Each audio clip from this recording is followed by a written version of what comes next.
शिवपुर गांव के एक कोने में रघुवीर लोहार अपने छोटे से कच्चे घर में गरीबी और उम्मीद के बीच जी रहा था। सुबह सवेरे वो अपने औजार लेकर निकलने ही वाला था। कब तक ऐसा चलेगा रघु? हर रोज उम्मीद लेकर जाते और निराशा लेकर लौटते हो। क्या करूं राधा, किस्मत ही फूटी है। कुछ अच्छा होने लगता है तो कोई ना कोई मुसीबत आ जाती है। रघुवीर का बेटा रतन भूख से बेहान होकर दौड़ता हुआ आया। उसकी आंखों में भूख भी थी और सवाल भी। पिताजी, कई दिन से अच्छा खाना खाने का मन कर रहा है। हमारे घर में पकवान क्यों नहीं बनते? रघु की आंखें नम हो गई और बोला, चिंता मत कर बेटा, एक दिन हमारे भी अच्छे दिन आएंगे, हम भी पकवान बनाएंगे। रघुवीर कुछ नहीं बोला, चुपचाप अपने औजार उठाए और दुकान चल पड़ा। रघुवीर की लोहार की दुकान गांव के चौराहे पर थी। उस दिन जैसे ही उसने भट्टी सुलगाई और हथौड़ा उठाया, उसे लगा जैसे बाजुओं में अब पहले जैसी ताकत नहीं रही। उसकी हाथों की चोटें जैसे थक चुकी थीं। तभी गांव का मुखिया दुकान पर आ पहुंचा। उसके चेहरे पर औपचारिक मुस्कान थी। क्या हुआ? आज तुम्हारे हाथों में पहले जैसा जोर नहीं दिख रहा। क्या बात, मन भी कुछ बोझिल लग रहा है? क्यों? हाँ मुखिया जी, अब आप तो सब जानते हैं, फिर भी पूछते हैं। मेरा परिवार बहुत बड़ी आर्थिक तंगी में है। मेहनत तो बहुत करता हूँ, मगर हाथों में किस्मत नहीं है। मुखिया तो चुप रहा, लेकिन तभी बगल से बली आ गया, गांव का वो आदमी जिसे दूसरों के दुख में मजा आता था। मुखिया जी, मैं तो कहता हूँ रघुवीर को गांव से ही निकाल देना चाहिए। इसकी मनहूस छाया धीरे धीरे पूरे गांव में फैल रही है। कहते हैं कुछ लोग ऐसे होते जिन पर काल की छाया होती है, और ऐसे लोग पूरे गांव को बर्बाद कर सकते हैं। मुखिया पहले चौंका, फिर हंसने लगा। बाली भी हंसने लगा। तू भी ना बाली, छोड़ इससे, चल यहाँ से। दोनों रघुवीर की हालत पर हंसे और चले गए। रघुवीर वहीं खड़ा रहा, आंखें आसमान की ओर उठाए हुए। हे भगवान, क्या मैंने अपनी तकदीर खुद लिखी थी? क्या कभी मैंने किसी का बुरा किया है? कभी चोरी, बेईमानी? मैंने कभी बुरा नहीं किया, फिर मुझ पर ये दुख क्यों आया है? क्यों मेरे सपने के दिए बुझ गए? मेरी उम्मीदों के चिराग बुझ गए। धुंध में खो गया हूं मैं, कहीं से रास्ता नजर नहीं आता। ये तन्हाई कब खत्म होगी? शाम को थका हारा रघुवीर घर पहुंचा। उसका चेहरा उदास था। जैसे ही उसने घर में कदम रखा, राधा ने उसे देख लिया। क्या हुआ, आज इतने उदास क्यों हो? अरे कुछ तो कहो। रघुवीर की आंखें भर आईं। उसने धीरे से राधा की ओर देखा। अब तो गांव वाले भी मेरी बुरी किस्मत का मजाक उड़ाने लगे हैं राधा। और क्या कहूँ, आज दुकान पर एक भी ग्राहक नहीं आया। ऊपर से मुखिया और बाली, वो दोनों मेरी किस्मत पर हंसते हुए चले गए। मैं तुम्हारे लिए खाने के लिए भी कुछ नहीं ला सका। राधा चुप हो गई और उसकी आंखें भर आई। सुबह जब तुम दुकान जा रहे थे तब मैं बोल रही थी इसमें गलती मेरी भी है। मैं भी तुम्हारे दुख को कभी समझ नहीं पाई। फिक्र मत करो, भगवान सब ठीक करेंगे। रघुवीर कुछ नहीं बोला, चुपचाप चारपाई पर लेट गया। उसके हाथ कांप रहे थे। वह चुपचाप घर से निकल पड़ा और जंगल की तरफ निकल पड़ा। उसका दिल बहुत भारी था, आंखों में उदासी और कदम जैसे बेजान हैं। दिमाग में बार बार एक ही ख्याल आ रहा था, क्या जिंदगी का यही अंत है? क्या मैं अपनी तकलीफों से अभिमुक्त हो जाऊं? रघुवीर आत्महत्या के विचारों में डूबा हुआ गांव की सीमा तक पहुंच चुका था। तभी सामने से मुखिया आता हुआ दिखाई दिया। अरे रघुवीर, आज दुकान नहीं खोली क्या? तुम सीधे जंगल की ओर निकल पड़े हो। क्या बात है? अब लोहार से लकड़हारा बनने का इरादा है क्या? रघु चुप रहा। वो पहले से ही उदास था। उसके पास मुखिया को जवाब देने के लिए कोई भी शब्द नहीं थे। अच्छा है, लकड़धारे भी बुरे नहीं होते। कम से कम जंगल में कोई तुम्हारी किस्मत का मजाक नहीं उड़ाएगा ना। मुखिया हंसता रहा और चला गया। रघुवीर बिना कुछ बोले जंगल की गहराई की ओर बढ़ गया। रघुवीर अब थक चुका था। उसके पैर जवाब दे चुके थे। वह एक घने पेड़ की छाया में बैठ गया, आसमान की ओर देखने लगा। मैं मर्द हूं ना, इसीलिए किसी के सामने रो नहीं सकता। अगर राधा और रतन मुझे रोते हुए देख लेते तो उनका मनोबल टूट जाता। इसीलिए मुझे जंगल आना पड़ा। भगवान, तू मेरी कितनी परीक्षा लेगा? रघु आसमान की ओर देखते हुए बातें कर रहा था। तभी उसके कानों में चीखने की आवाज आई। कोई है तो मेरी मदद करो। वो इधर उधर देखने लगा। अचानक उसकी नजर साधु पे पड़ी, जो जमीन पर गिरे हुए थे। रघुवीर तुरंत उनके पास गया। साधु महाराज, आपको क्या हुआ? आप ऐसे क्यों पड़े हैं? बेटा, मैं राजगढ़ की ओर जा रहा था। रास्ते में बड़ी जोर की मोच आ गई। मैं गिर पड़ा और तभी इस सुनसान जंगल में पड़ा हूँ कि ये जंगल इतना वीरान है कि यहाँ कोई आता ही नहीं। कई दिन हो गए हैं, यहाँ कोई इंसान नहीं दिखा।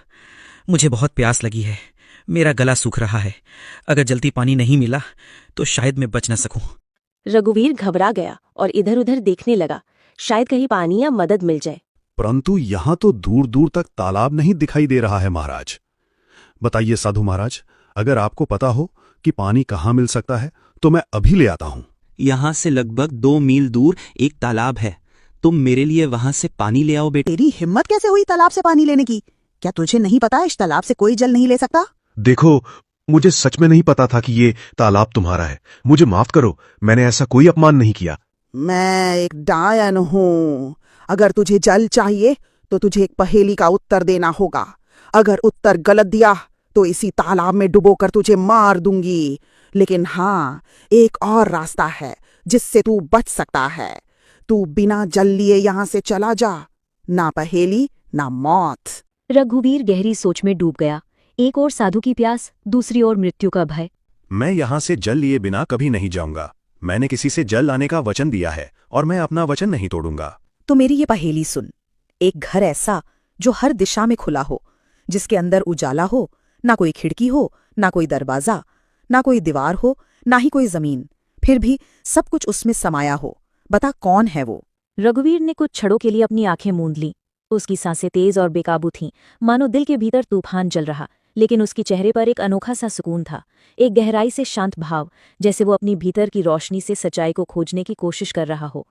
अंदर से बेचैनी के बावजूद उसके माथे पर एक दृढ़ संकल्प की रेखा साफ नजर आ रही थी, जो ये बता रही थी कि वो हार मानने वाला नहीं है। वो है मनुष्य का मन।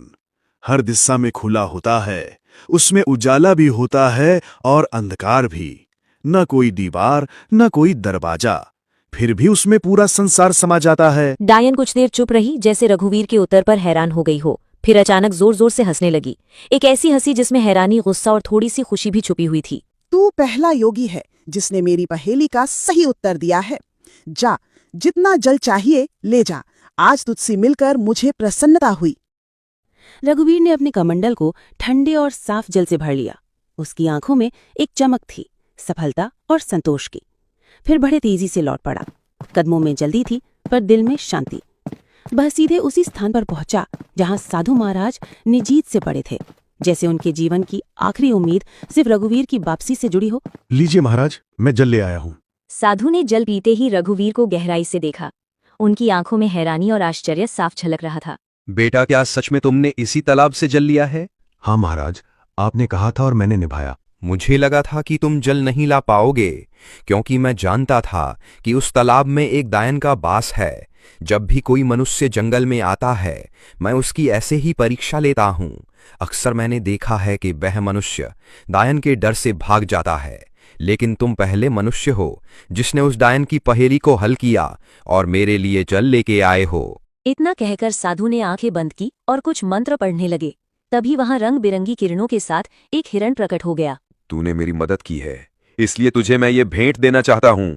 साधु महाराज, इतना तो मुझे पता चल गया है कि आप कोई चमत्कारी साधु हो, परंतु मैं ये इस हिरण का क्या करूंगा महाराज? इसे अपने घर ले जा, अपनी बेटी की तरह पाल इसे, और याद रख, तेरी किस्मत बदल देगा। मैं जानता हूं तू सबसे ज्यादा अपनी किस्मत से परेशान है, वरना तेरे अंदर कोई बुराई नहीं है। तू मेहनती लोहार है, तेरे मन में कोई लालच नहीं है, और तू दूसरों की मदद करने वाला भी है। इतना कहकर साधु वहां से चले गए। रघुवीर ने उस हिरण को सावधानी से उठाया और अपने घर ले आया। हिरण की सुंदरता और चमक देखकर रघुवीर के दिल में नई उम्मीद जगी और उसने ठाना कि वो उसकी रक्षा करेगा और अपनी किस्मत बदलने की कोशिश करेगा। अरे, ये हिरण आपको कहाँ से मिला? रघुवीर ने सारी कहानी राधा को सुनाई। हमारे घर तो वैसे ही खाने के लाले पड़े हैं। साधु महाराज को अगर देना ही होता तो धन देते, इस हिरण को क्यों पकड़वाया? हाँ, अब साधु महाराज ने कुछ सोच समझकर ही दिया होगा। उन्हें भी तो हमारी इस हालत के बारे में अच्छी तरह पता था। तभी वहां रतन आ गया। पिताजी, ये हिरण वाकई बहुत अच्छा है। मेरे साथ तो अब गांव का कोई भी बच्चा नहीं खेलता, क्योंकि हम गरीब हैं ना। लेकिन अब मैं इस हिरण के साथ खेलूंगा। इतना कहकर रतन हिरण को लेकर बाहर चला गया और खेलने लगा। हिरण इतना सुंदर था कि जिस किसी की भी नजर उस पर पड़ती, उसका मन मोह जाता। अगले दिन जब रघुवीर अपने दुकान पर जाने की तैयारी कर रहा था, गांव का जमींदार उसके घर आ पहुंचा। आप तो जमींदार हैं, मेरे घर पर क्या करने आए हैं? इससे पहले तो आप कभी नहीं आए। भला मुझ जैसे गरीब के घर में आपका क्या काम है? हाँ, बात तो तू सही कह रहा रघुवीर, लेकिन बात यह है कि मैंने तेरे बेटे रतन को एक हिरण के साथ खेलते देखा है। वो हिरण वाह वाह वाह बहुत सुंदर था, और तू जानता है कि मुझे जानवरों को पिंजरे में रखने का कितना शौक है, तो मैं वह हिरन खरीदना चाहता हूँ। राधा ये सुनकर चौंक गई। वह कुछ कहने ही वाली थी कि माफ कीजिए, मैं वो हिरन आपको नहीं बेच सकता। अरे भाई, मैं तुझे इसकी बहुत अच्छी कीमत दूंगा। आप चाहे मुझे उसकी कितनी भी अच्छी कीमत दें, माफ कीजिएगा, मैं उस हिरन को नहीं बेचूंगा। जमींदार क्रोधित होकर वहां से चला गया। आपने ये क्या किया? जमींदार हमें इसकी अच्छी कीमत दे सकता था, हमारी हालत कुछ बेहतर हो सकती थी। मैं ये हिरन नहीं बेचूंगा राधा, क्योंकि ये हिरन मुझे साधु महाराज ने भेंट किया है और भेंट की हुई वस्तुओं को कभी बेचा नहीं जाता। कुछ दिन ऐसे ही बीत गए। रघुवीर, उसका परिवार हिरन से कुछ ऐसा जुड़ गया था कि उसे छोड़ने का ख्याल भी नहीं आता था। फिर कुछ दिनों बाद एक व्यापारी वहां आ पहुंचा। अरे भाई, मुझे तुम्हारा ये हिरण बहुत पसंद आया है। मैं तुम्हें इसकी मांगी हुई कीमत दूंगा। ये हिरण मुझे बेच दो। तुम मुझे चाहे कितना भी धन क्यों न दो, मैं इसे नहीं बेचूंगा। अरे तुम गरीब के करीब ही रहोगे, तुम सामान्य लोहार हो, समझते ही नहीं कुछ। व्यापारी वहां से चला गया। राधा रघुवीर पर गुस्सा हो गई। जब से ये हिरन आया है तब से हमारा खर्चा और बढ़ गया है। पहले जमींदार को लौटा दिया और अब व्यापारी को भी मना कर दिया, क्यों नहीं बेचा इसे? राधा ना जाने क्यों अब मुझे इस हिरन से कुछ खास लगाव हो गया है, और वैसे भी साधु महाराज ने कहा था इसे अपनी बेटी की तरह पालना। अब ये मेरी बेटी जैसा है, और भला कोई बेटियों को मांगी हुई कीमत पर बेचता है क्या? खुद सोचो ना। राधा ये सुनकर चुप हो गई और नम आंखों से मुस्कुराने लगी। धीरे धीरे वो हिरन उनके परिवार का हिस्सा बन गया। वहीं केसोनगर के राजमहल में उदासी छाई हुई थी। राजा विक्रम अपनी 20 साल की पुत्री चंद्रलेखा को देख रहे थे, जो बेहोशी की स्थिति में थी। उनके बगल में राजगुरु थे। राजगुरु, क्या मेरी पुत्री ठीक हो पाएगी? मैंने राज्य के बड़े बड़े वैद्यों को दिखाया, लेकिन कोई फायदा नहीं हुआ। महाराज, आपकी पुत्री को एक विचित्र बीमारी है। इसका इलाज संभव है, लेकिन अत्यंत दुर्लभ है। फिर जल्दी से बताइए ना गुरुजी, इलाज क्या है? ध्यान से सुनिए। एक मायावी हिरन का आंसू और एक गरीब मनुष्य का आंसू, जब ये दोनों एक साथ मिलेंगे तो एक दिव्य पुष्प में बदल जाएंगे, और उस पुष्प को राजकुमारी के शरीर को स्पर्श कराना होगा, तभी वह स्वस्थ हो पाएगी। तो बताइए, वो मायावी हिरन कहाँ मिलेगा? मैं उसे किसी भी कीमत पर ढूंढ लाऊंगा। और गरीब की बात तो कीजिए ही मत, हमारे राज्य में गरीब की कोई कमी नहीं है। आपने पूरी बात सुनी ही नहीं महाराज। अगर किसी गरीब को जबरदस्ती रुलाया गया तो बहाए आंसू व्यर्थ होगा। दोनों को अपने आप दिल से रोना होगा, तभी वो पुष्प प्रकट होगा।